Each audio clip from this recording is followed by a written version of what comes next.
ভিডিওতে আমি distributed operating system সম্বন্ধে ডিসকাস করছি। ডিস্ট্রিবিউটেড অপারেটিং সিস্টেম কীভাবে কাজ করে তার প্রত্যেকটা কনসেপ্টকে আলোচনা করছি। তো distributed operating system is a model where distributed applications are running on multiple computers linked by communication. তো ডিস্ট্রিবিউটেড ওয়েস হচ্ছে এমন একটা মডেল যেখানে ডিস্ট্রিবিউটেড অ্যাপ্লিকেশনসগুলো রান করে মাল্টিপল কম্পিউটার্স। অনেকগুলো কম্পিউটার্স আছে, সেগুলো নেটওয়ার্কের থ্রু দিয়ে আমরা কানেক্ট করব, তারপর সেটাকে ইউজ করব। ছড়িয়ে ছিটিয়ে আছে, আমার এক জায়গায় সব কিছু নেই, সেই কম্পিউটারসগুলোকে কমিউনিকেশন লিঙ্কের থ্রু দিয়ে আমরা কাজ করব। Many central processor are used, প্রত্যেকটার আলাদা আলাদা প্রসেসর থাকবে, প্রত্যেকের আলাদা আলাদা মেমোরি থাকবে, আলাদা আলাদা হার্ড ডিস্ক থাকবে in distributed system to support various real time application and uses.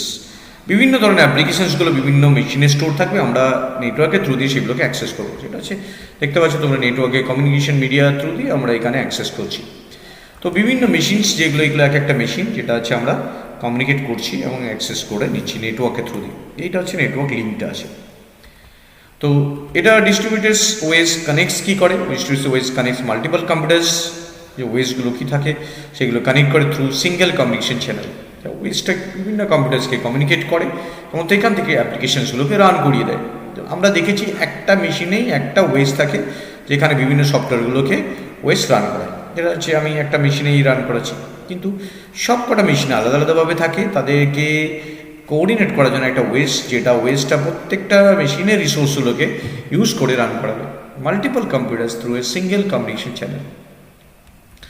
Each system has its own processor, own memory, own hard disk, etc. CPU communicate through high speed bus. Busটা communicate করতে হবে, high speed হতে হবে। যে বাস মিনে যে ওয়াইটটা high speed হতে হবে, কারণ হাই স্পিড যদি না হয় তাহলে আমরা একটা মেশিন থেকে একটা মেশিনের ডেটাটা অ্যাক্সেস করাবো, রান করাবো, সেটা করতে পারবো না। These ways consist of many computers nodes, sites joined together via LAN and WAN এর through দিয়ে জয়েন থাকে। Examples of distributed ways কি আছে? Solaris, Dynix, Mac etc. Solaris, Dynix, Mac, MACH, তো এটা ম্যাক না, MACH ম্যাচ, এটা etc. তো এই ধরনের ডিস্ট্রিবিউটেড ওয়েস আমরা এখানে পাচ্ছি। এবার আসছি টাইপস অফ ডিস্ট্রিবিউটেড ওয়েস। কী কী ধরনের ডিস্ট্রিবিউটেড ওয়েস আমরা পাবো? এক হচ্ছে ক্লায়েন্ট সার্ভার সিস্টেম, যেখানে একজন ক্লায়েন্ট হবে আর একজন সার্ভার থাকবে। Client connect to the server May serve multiple clients at the same time. এটা টাইটলি কাপল সিস্টেম। এটা ক্লায়েন্টের উপর, ক্লায়েন্টরা সার্ভারকে কমিউনিকেট করবে, সার্ভারটা অ্যাক্সেস করলে, সার্ভারটাকে পারমিশন দিলে তবে ডেটাটা আমরা অ্যাক্সেস করতে পারবো। That is client server architecture. এটা পিয়ার টু পিয়ার সিস্টেম কি আছে? এটাও distributed OS. Task is evenly distributed among the nodes. প্রত্যেকটা কম্পিউটারের মধ্যে ইমেলে ডিস্ট্রিবিউটেড থাকবে, কিন্তু কেউ ক্লায়েন্ট হবে না, কেউ সার্ভার হবে না, সবাই ইকুয়ালি ডেটা অ্যাক্সেস করতে পারবে। ক্লায়েন্ট সার্ভারে কী হয়, একজন পাওয়ারফুল হয়, বাকিরা তাকে অ্যাক্সেস করে। বাট পিয়ার টু পিয়ার সিস্টেমে দুজনেই সব প্যারালালি অ্যাক্সেস করতে পারবে। এটা লুজলি কাপল, নিজেরা টাইটলি কাপল না যে একদম পুরো টাইটলি কাপল থাকবে। নেক্সট হচ্ছে মিডিল ওয়্যার। মিডিল ওয়্যার কী বলছে? Middleware enable the inoperative of all application running on the different ways. Different ওয়েসের মধ্যে থেকে ডিফারেন্ট ওয়েস, কারো একটা উইন্ডোজ ওয়েস, কারো লিনাক্স ওয়েস, কারো ম্যাক ওয়েস, তার মধ্যে থেকে একটা মিডিল ওয়্যার অ্যাক্সেস করে মেশিনগুলোকে আমরা অ্যাক্সেস করবো। তো মেশিনগুলো অ্যাক্সেস করে তার মধ্যে এই ডেটাগুলো বা অ্যাপ্লিকেশনগুলোকে রান করাবো। এরপর হচ্ছে থ্রি টায়ার্স আর্কিটেকচার। তো থ্রি টায়ার আর্কিটেকচারটা কী বলছেন দেখো। Client data is captured in the immediate tiers instead of client, which makes development easier. Client ডেটাটাকে আমরা ইমিডিয়েটলি ক্যাপচার করে রাখবো আর একটা মেশিনে।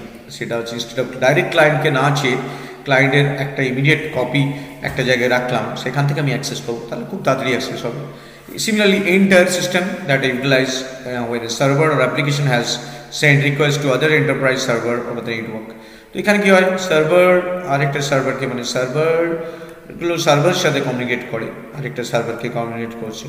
তো এখানে আমরা আছি ক্লায়েন্টরা কমিউনিকেট করবে সার্ভারকে, সার্ভাররা আবার নিজেদের মধ্যে আরেকটা সার্ভারকে, ক্লায়েন্ট 1 ক্লায়েন্ট 2 কমিউনিকেট করবে সার্ভারকে, সার্ভার আবার অনেকগুলো সার্ভারকে, অনেকগুলো টায়ার থাকবে, তারা একে রিকোয়েস্ট করতে পারে, একে রিকোয়েস্ট করে, আলটিমেটলি এখান থেকে এসে আমি পাবো।